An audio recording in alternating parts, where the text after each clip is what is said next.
Hello guys, welcome back to my channel. For those of you who are new, welcome. I am Wengil Zalalam, bringing you updates, stories, sometimes good news, sometimes bad news, mostly about Africa and the rest of the world as well. So today is one of those news that is good news that is coming out of Africa. Eritrea just declared that they're COVID-19 free. They had 36 cases, which they didn't even record death.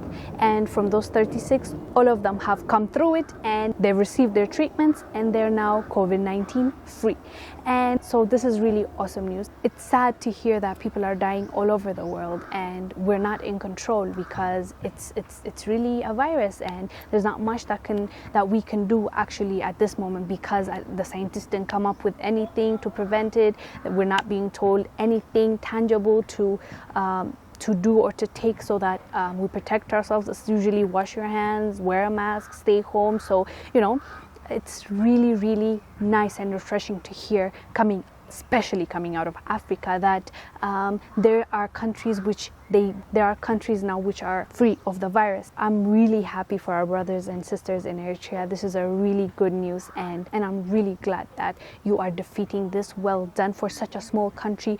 You're handling it very well. On top of that, have you noticed how the rest of the world is just like so confused, how Africa is not hit as much as they predicted it to be? They were saying millions of people will die and Africans will be hit more because we are poor countries, we're third world countries, and we don't have the medical equipments and the economy to support us like the rest of the world, or the nations that are rich, wealthy.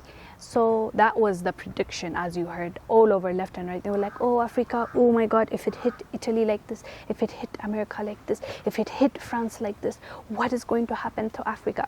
Well, yes, we've lost lives, and that's really sad.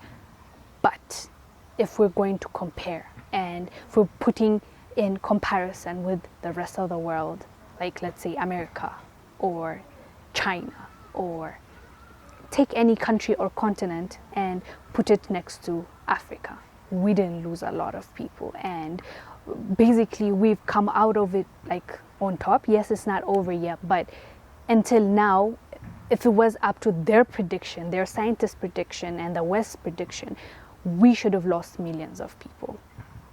No, that didn't happen. We saw a little over 2,000 deaths from the whole continent, 55 countries. From all those countries added up, only 2,000 plus people died, and 30,000 people recovered. If you've seen the news outlets and the mainstream media, they're asking questions like, how come Africa is doing well when it comes to this, and we, the all-knowing West and East, are facing trouble? Well, there are lots of things that we can say. Like, we've had a lot of diseases already that they say, especially in the West, they've already done those things, like making sure that there's a system to protect you from what might happen, or from the viruses with Ebola, and they've taken precautions before. This is not new to them, So we have that experience when it comes to that. And on top of that, this reporter was saying how, I think it was on Washington Post, no, I think it's New York.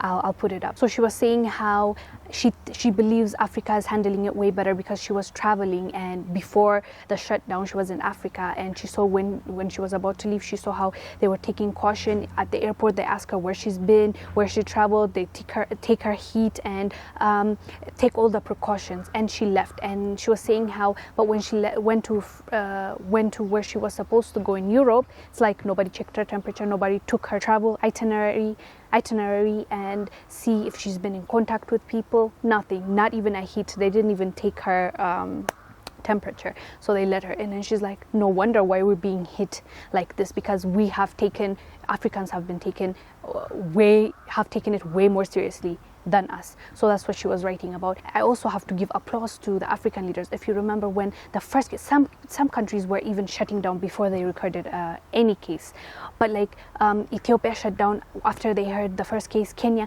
like, they've shut it down and said, okay, what we need to do is let's make sure that the students stay home, let's make sure that you guys wear masks, like all these things where taken swiftly, and they didn't. I don't think they killed a lot of time. Yes, at first they took a little bit of time when people were saying, why aren't you shutting down China's flight to your countries? They were saying, solidarity, we're going to stand with our brothers. Yeah, that was nonsense, and we were upset with that. But after the fact, and when they saw how real and serious this is, they were like, let's really act. And I do believe that at least most countries took it seriously, and they did what they can and could. So I think that's a reflection on how we treated it, and how even the people, that also tells you that our people took it seriously and was not there out there partying. Yes, there are some people, and we've seen on the news, they were partying. They were, even when they were being quarantined, they escaped and went and gave it to so many people. There are those peoples all the time, but comparatively, I think Africa did really well. And I like the fact that the other nations are just wondering and like, how is this happening? It could also be genetics, and they were raising those topics as well. They were saying, what if they're built differently because they faced so many harsh diseases and viruses before, and so their system is already immune to it. I guess I don't know that, because I'm clearly not a scientist, but that's what they're speculating. And but one thing I have to raise to our brothers and sisters that are out there living, like the diaspora community. I know they're telling you that lots of black people are dying in America and it's impacting just these people. I think, one, it's about scare tactics. I'm not sure, I could be wrong, but that's what but I wouldn't put it past them.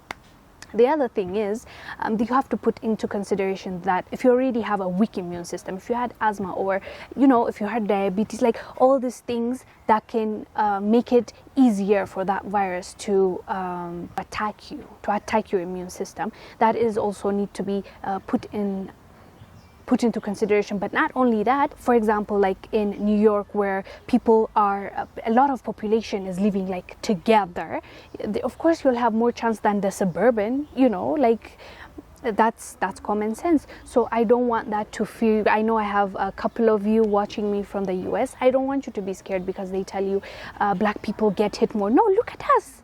No, like I don't think that's the fact. It's just there are lots of things that contribute to it, like as I said, you living in a community where you are like 3+ people at the same area, or when you go to the supermarket you face more people rather than maybe if you are living in the suburbans or in those communities that that doesn't require you like close human contact. On top of that, if you had already like something that like a weak immune system that can help the virus, as well. So I wouldn't buy into that and be scared. Just stay safe, wash your hands, be in your house, make sure that you avoid all those things until everything clears up.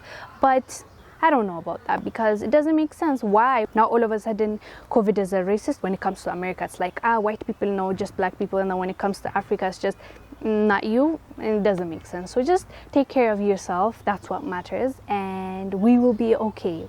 Thank you guys so much for watching. Well done, Eritrea. And there's, I think, Mauritius as well that recorded 0 deaths. So well done. I am very happy. I hope it continues, because it doesn't mean that it won't come tomorrow or the day after. Even today when I'm recording it, it might happen. But just take care and do the things that you are doing, because clearly it's working. Well done, our African brothers and sisters and our leaders. Even sometimes we need to thank you when you do take action that will protect and support and save us. So thank you. Let me know what you think down below in the comment section. I will see you on the next one. Stay blessed.